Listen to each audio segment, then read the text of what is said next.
Hallo zusammen und herzlich willkommen zu einem weiteren Review. Das mal vom Lego City 60435, dem Abschlepptruck. Der ist für 4 Plus, hat 100 Teile und 2 Minifiguren.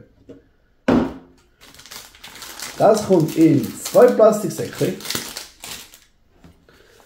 hat eine Anleitung für den Abschlepptruck und für das andere Auto. Und das andere Auto ist so einfach, das habe ich sogar zusammengebaut ohne Anleitung. Einfach nur aufgrund von welches Teil wie aussieht, habe ich gewusst, das muss dort und dort hin. Das hat einen Haken, das hat etwas, wo man sich ranhängen kann man ranhängen. Das kann man auch noch weiter rauf tun. Bleibt das natürlich nicht, wenn man es hier dranhängt, aber ja. Für größere Autos. Genau.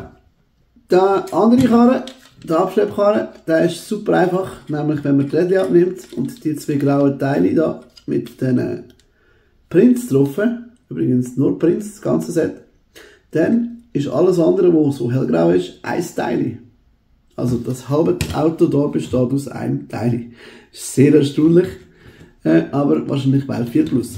Einfach gehalten. Auch die Front ist nur ein Teil, anstatt so die mehreren Teile, die es normalerweise hat. Also ja, da ist noch das Blättchen drauf, aber sonst sehr einfach gehalten. Kann ich also empfehlen, für jeden, der kleine Kinder hat, 4 Plus definitiv geeignet, wahrscheinlich auch 2 Plus oder 3 Plus, wenn man berücksichtigt, dass Teile nicht gegessen werden. Ja, kostet 22,90 Franken im Lego Store, kann ich euch empfehlen.